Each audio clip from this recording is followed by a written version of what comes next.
امام الانبیاء کے غلاموں اور پھر حضرت رابعہ بصری جیسے لوگ جب دنیا سے جاتے ہیں، یہ وہ لوگ ہیں جن کے لیے موت تحفہ بنی ہے. جب قبر میں گئیں تو فرشتے سوال کرنے آ گئے، کہا مر ربک، رابعہ سے پوچھ رہے ہیں تیرا رب کون؟ مر ربک. آپ جلال میں آ گئے، آپ نے فرمایا من انتما، مجھ سے رب کا پوچھنے والوں پہلے اپنا بتاؤ تم کون ہو. من انتما، تم کون ہو؟ انہوں نے کہا جی ہم فرشتے ہیں. کہاں سے آئے ہو؟ آسمانوں سے آئے. کیوں آئے ہو؟ کہا ڈیوٹی لگی ہے، جو قبر میں آئے نا اس سے رب کا پوچھتے ہیں، رسول کا پوچھتے ہیں، دین کا پوچھتے ہیں. آپ نے فرمایا کہ تم آسمانوں سے آئے ہو. کہنے لگے آسمانوں سے آئے ہو. اللہ کی عاشق جلال میں آ گئی. جانتے ہیں حضرت رابعہ نے کیا فرمایا تھا فرشتوں؟ فرمایا تھا فرشتوں اور تم اوپر سے اتنا نیچے آ گئے، تمہیں رب نہیں بھولا، میں تو صرف ایک گز نیچے گئی، مجھے کیسے یار بھول سکتا ہے؟ میں تو صرف ایک گز نیچے آئی ہوں، مجھے یار بھول گیا. کیا میری یاری اتنی کمزور سمجھی تم نے؟ حضرت با یزید گئے قبر میں، حضرت با یزید بستامی گئے قبر میں. یہ ان لوگوں کا حال بتا رہا ہوں جن کے لیے موت تحفہ بن جاتی ہے. کبھی کبھی اللہ ظاہر کر دیتا ان کی عظمتوں کو. تو امام الانبیاء کے غلاموں حضرت با یزید جب قبر میں گئے، یہ وہ ہستی ہیں کہ جن کا ارشاد ہے کہ لو رأتنی جہنم لخمدت. حضرت با یزید کہتے اللہ کی عزت کی قسم لوگوں، اگر جہنم صرف با یزید کا چہرہ دیکھ لے تو بجھ جائے گی. اس مقام کا انسان جب قبر میں گئے، فرشتے آ گئے، ہاں جی مر ربک، بتائیے آپ کا رب کون ہے؟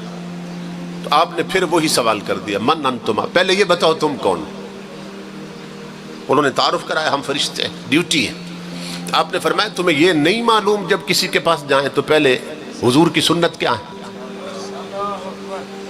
پہلے السلام علیکم کہتے ہیں، نہ سلام نہ دعا. آئے اور تم نے گفتگو شروع کر دی رب کون ہے؟ قربان جائیں جن کی زندگی گزرتی ہے نا حضور کی غلامی میں، وہ قبر میں فرشتوں کو بھی رسول کی سنتیں سکھاتے ہیں. اور کہہ رہے نہ سلام نہ دعا، آئے اور تیرا رب کون ہے؟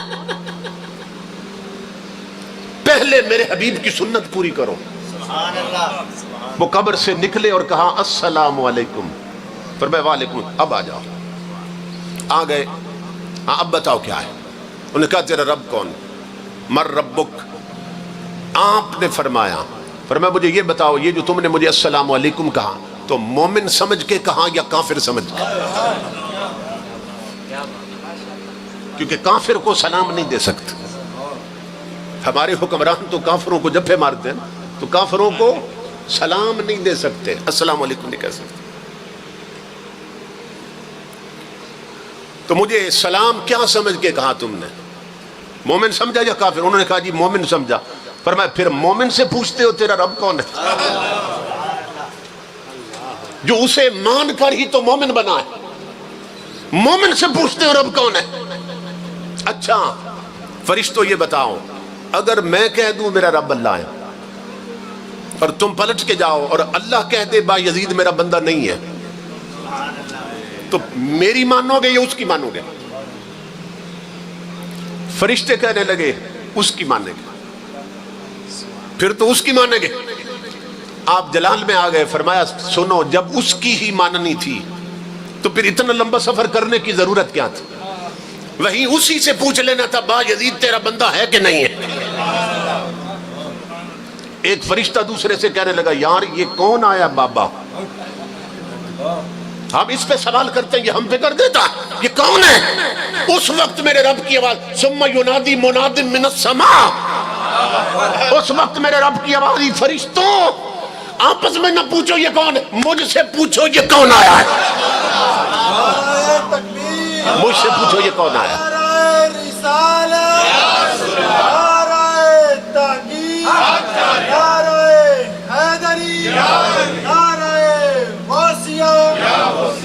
تاجدار ختم نبوت زندہ باد زندہ باد، تاجدار ختم نبوت زندہ باد زندہ باد۔ فرمایا اس سے نہ پوچھ کون ہے، مجھ سے پوچھ یہ کون آیا۔ تو مولا یہ کون ہے؟ فرمایا ھذا ابو یزید۔ اللہ تعارف کروا رہا ہے یہ کون ہے؟ ھذا ابو یزید عاشا فی محبتی ومات فی محبتی ووضع فی قبرہ کذالک ویبعث کذالک۔ اللہ فرما رہا ہے فرشتوں یہ میرا عاشق با یزید ہے اور اسے میرے عشق کا نشہ چڑھا ہوا ہے۔ اسی مستی میں یہ جیا، اسی مستی میں مرا، اسی مستی میں قبر میں اترا اور پلٹا۔ فرشتوں مجھے اپنی عزت کی قسم یہ قیامت کو بھی اٹھے گا تو میرے عشق کے نشے میں اٹھے گا۔ یہ وہ لوگ ہیں جن کے لیے موت تحفہ بن جاتی ہے۔ سیدنا فاروق اعظم نے، سیدنا فاروق اعظم جو کون ہیں؟ امام الانبیاء کے غلام، مراد رسول بھی ہیں، داماد بطول بھی ہیں۔ وہ فاروق اعظم حضور سے پوچھنے لگے میرے آقا مجھے بتائیے جب میں قبر میں جاؤں گا تو کیا میری عقل، میرا شعور اسی طرح قائم ہوگا جس طرح میں دنیا میں ہوں؟ جس طرح اس وقت آپ کے سامنے موجود ہوں اور میری عقل اور شعور کام کر رہا ہے تو کیا قبر میں بھی اسی طرح کرے گا؟ امام الانبیاء نے فرمایا اسی طرح کرے گا۔ تو فاروق اعظم کے لفظ تھے جس کا معنی تھا آقا اللہ کی عزت کی قسم پھر ان سے میں خود نمٹ لوں گا،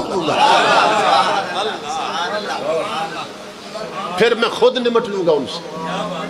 اور کیسے نمٹا؟ پھر کیسے نمٹا فاروق اعظم نے؟ فرشتے آئے فاروق اعظم کے پاس، کہا تیرا رب کون ہے؟ آپ نے فرمایا تم بتاؤ تم کون ہو اور کہاں سے آئے ہو، اور یہ بتاؤ جب اس نے کالو بلا کہاں تھا تو تم وہاں موجود تھے؟ انہوں نے کہا نہیں موجود۔ اب فرمایا تمہیں موجود ہی نہیں تھے اس وقت، تمہیں کیا خبر ہماری یاری کب سے لگی ہے؟ ایک فرشتہ دوسرے سے کہنے لگا، اب فرشتے نے کیا کہا؟ تو اس نے کہا یار یہ عجیب بندہ ہے، وہ ہم نے اس کا امتحان لینا ہے یا اس نے ہمارا لینا ہے؟ یہ وہ لوگ ہیں جن کے لیے موت تحفہ بن جاتی ہے، مگر ان کے لیے بنتی ہے جن کی پیشانیوں میں سجدوں کا نور ہوتا ہے، جن کی زبان پر تلاوت قرآن کی برکتیں ہوتی ہیں، جن کے پاؤں مسجدوں کے راستوں پہ چلنے کے عادی ہوتے ہیں، جو ناول نہیں پڑھتے، فلمیں اور ڈرامے نہیں دیکھتے، گانے نہیں سنتے، وہ اگر سنتے ہیں تو مصطفیٰ کا قرآن سنتے ہیں، اگر پڑھتے ہیں تو رسول کا قرآن پڑھتے ہیں۔ ان کے گھروں پہ دو دو ڈشیں نہیں ہوتی، ان کے گھروں میں کیبل کے کنیکشن نہیں ہوتے، ان کی جوان بچیوں کے ہاتھ میں ٹچ موبائل نہیں ہوتے، ان کی بہو بیٹیاں بن سمر کر میک اپ کر کے بازاروں میں نہیں پھر رہی ہوتی، شادیوں پر ان کے گھروں میں ڈھولک نہیں بجتی ہے، ان کے گھروں میں مصطفیٰ کا ذکر ہوتا ہے، ان کے جوانوں کی جیب میں تاش کے پتے نہیں سورہ یاسین ہوتی ہے، ان کی بیٹیوں کے ہاتھ میں رومانٹک ناول نہیں سیرت فاطمہ کی کتابیں ہوتی ہیں، ان کے لیے موت تحفہ بنتی ہے۔